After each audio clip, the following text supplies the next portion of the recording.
जय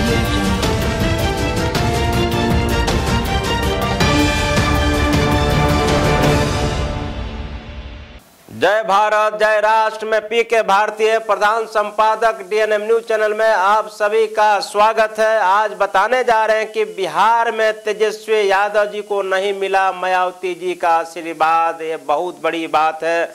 आपको बता दें कि जिस तरह से आपको तेजस्वी प्रसाद यादव जी बहन कुमारी मायावती के जन्मदिन के एक दिन पहले ही लखनऊ पहुंच गए थे और जन्मदिन पर बहन मायावती से जो आशीर्वाद लिया था तेजस्वी जी का था कि मायावती को यानी बहुजन समाज पार्टी को भी बिहार में गठबंधन में शामिल कर लिया जाए, महागठबंधन में शामिल कर लिया जाए।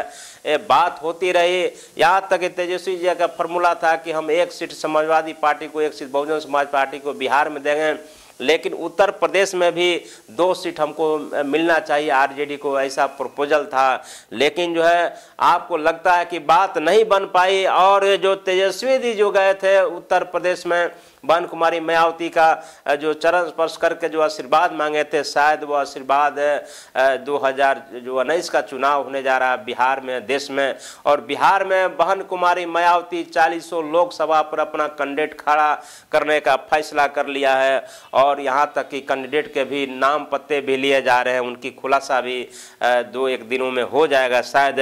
तो आपको बताने जा रहे हैं कि बिहार में तेजस्वी यादव को नहीं मिला मायावती जी का आशीर्वाद। इस पर हमने एक रिपोर्ट तैयार किया है डीएनएम न्यूज चैनल से। तो आइए बताते हैं कि आपका क्या है, कौन सा कारण है कि तेजस्वी यादव को मायावती जी का आशीर्वाद नहीं मिला। बिहार में 40 सीटों पर बीएसपी अकेले चुनाव लड़ने जा रही है।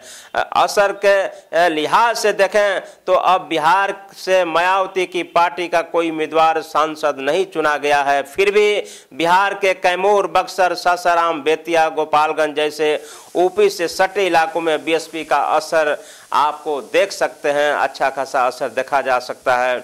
बीते 14 जनवरी को बिहार में नेता प्रतिपक्ष तेजस्वी यादव ने लखनऊ में बहुजन समाज पार्टी की अध्यक्ष बहन मायावती के पैर छुए थे।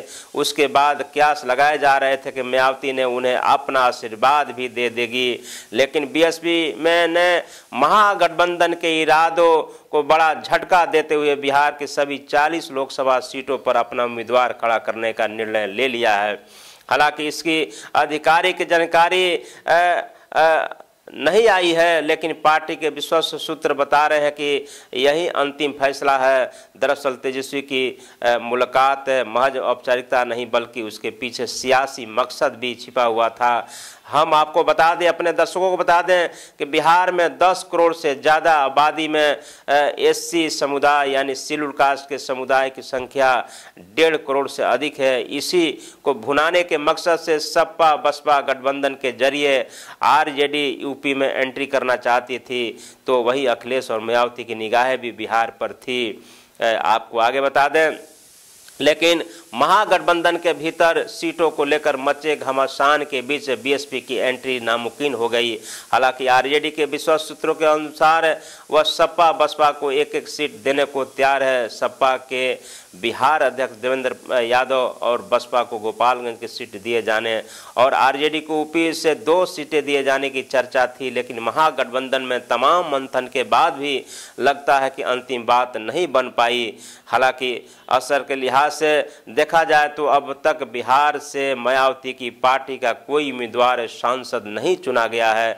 फिर भी बिहार के कैमूर, बक्सर, सासाराम, बेतिया और गोपालगंज जैसे यूपी से सटे इलाकों में बहुजन समाज पार्टी मायावती का असर माना जा रहा है। ये बहुत बड़ी बात है। इसके बावजूद इसके बीएसपी बिहार की राजनीति में सीटों के लिहाज से बहुत अच्छा प्रदर्शन नहीं कर पाई है। 1995 में विधानसभा में 2 सीटें जीतने के बाद उसका सर्वश्रेष्ठ प्रदर्शन अक्टूबर 2000 को हुआ था, जब पार्टी के 5 उम्मीदवार चुनकर विधानसभा में पहुंचे थे।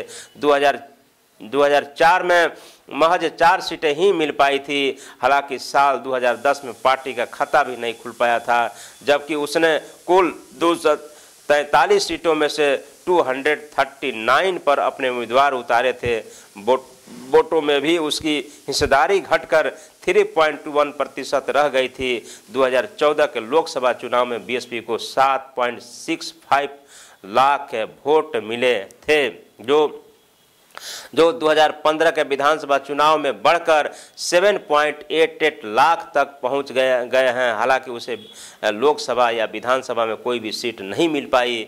आपको बता दें कि बहुजन समाज पार्टी को बिहार में करीब करीब 7.88 लाख प्रतिशत वोट जो माना जा रहा है बहुजन समाज पार्टी का। इस हिसाब से बहुजन समाज पार्टी का भी बिहार में जो वोट बैंक है वह कैडर वोट बैंक है। जहां तक कि जो बहुजन समाज पार्टी का जो कैडर वोट बैंक है उसको आप देख सकते हैं। गांव देहातों में जाएंगे तो बुद्ध की बात करेगा, अम्बेडकर की बात करेगा, पेरियार की बात करेगा, और बहुजन समाज पार्टी से हटकर, बहुजन समाज से हटकर कोई बात नहीं करता है। इसलिए बहुजन समाज का एक जो भी वोट बैंक है बिहार में, वह वोट बैंक जो है डिगने वाला नहीं है। वो वोट बैंक ठोस वोट बैंक माना जाता है। शायद यही वजह है कि बहन कुमारी मायावती जो है इस बार चाह रही है कि चूंकि उनके कई बार वो अपने मीटिंग प्रेस कॉन्फ्रेंस में कह चुकी हैं कि सम्मानजनक सीट हमको नहीं मिलेगा तो हम किसी से समझौता नहीं करेंगे। शायद आप देख सकते हैं कि अभी लोकसभा का जो चुनाव होने जा रहा है, अभी उत्तर प्रदेश में भी सम्मानजनक सीट मिला सपा बसपा, तो वहाँ चुनाव अलायंस हो गया। अन्य जगहों में भी अलायंस हो रहा है। आप देख सकते हैं कांग्रेस भी चाहती थी कि हम अलायंस करें बहुजन समाज पार्टी को, मध्य प्रदेश में करें, आपको छत्तीसगढ़ में करें, राजस्थान में करें, लेकिन वहाँ पर जो है सम्मानजनक सीट नहीं मिला। तो बीएसपी बहुजन समाज पार्टी के सुप्रीमो बहन मायावती को अपना खुद अपने बलबूते पर चुनाव लड़ना पड़ा था। स्थिति आप सामने देख रहे हैं। उसी तरह से महागठबंधन में हम समझते हैं कि महागठबंधन के जितने भी हैं, महागठबंधन में आप हमको ले लीजिए, महागठबंधन में कांग्रेस को ले लीजिए, महागठबंधन में आपको आपको उपेंद्र कुशवाहा की पार्टी को ले लीजिए। तमाम महागठबंधन में जो लोग भी हैं उससे कम जो है महागठबंधन के जो भी आरजेडी को छोड़कर जो भी घटक दल हैं उससे बहुजन समाज पार्टी को कम आंकना राजनीतिक भूल होगी। अगर बहुजन समाज पार्टी को भी उसके जो वोट बैंक मिले हुए हैं, जो उसका वोट बैंक है, जो ठोस वोट बैंक माना जाता है, उसको भी अगर महागठबंधन में अगर रख लिया जाता या किसी तरह से सामंजस्य हो जाता तो मैं समझता हूं कि नरेंद्र मोदी का रथ जो बिहार से भी रुक सकता था, एनडीए का रथ यहां भी रुक सकता था। खैर आने वाला दिनों में ही इसकी खुलासा हो पाएगा।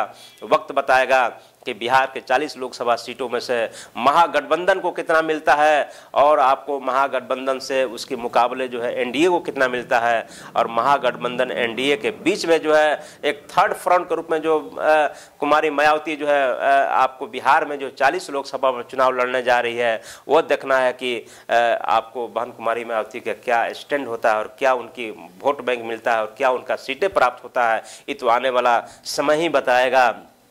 अब तो मात्र कुछ ही महीने बच चुके हैं। तो अभी जिस तरह से तेजस्वी यादव जी ने प्रयास किए थे कि बहन कुमारी मायावती का उनके आशीर्वाद मिले, लेकिन हमको लगता है कि राजनीतिक आशीर्वाद तो उन्हें नहीं मिल पाया। और बिहार में देखना है कि बहुजन समाज पार्टी 40 लोकसभा पर अपने बलबूते पर चुनाव लड़ करके आखिर वो क्या प्राप्त करती है और कितना सीट लाती है। एक बात तो स्पष्ट है कि बहुजन समाज पार्टी का जो आधार है, जो यूपी से सटा हुआ है, अभी आपको बताया कि भभुआ, सासाराम, आपको रोहतास, उधर आपको गोपालगंज, बेतिया, इस जगह में जो है बक्सर, इस जगहों में भी बहुजन समाज पार्टी का भी प्रभाव अच्छा खासा माना जाता है।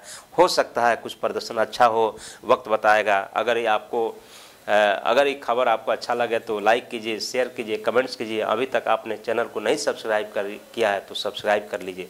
जय भारत, जय राज, धन्यवाद।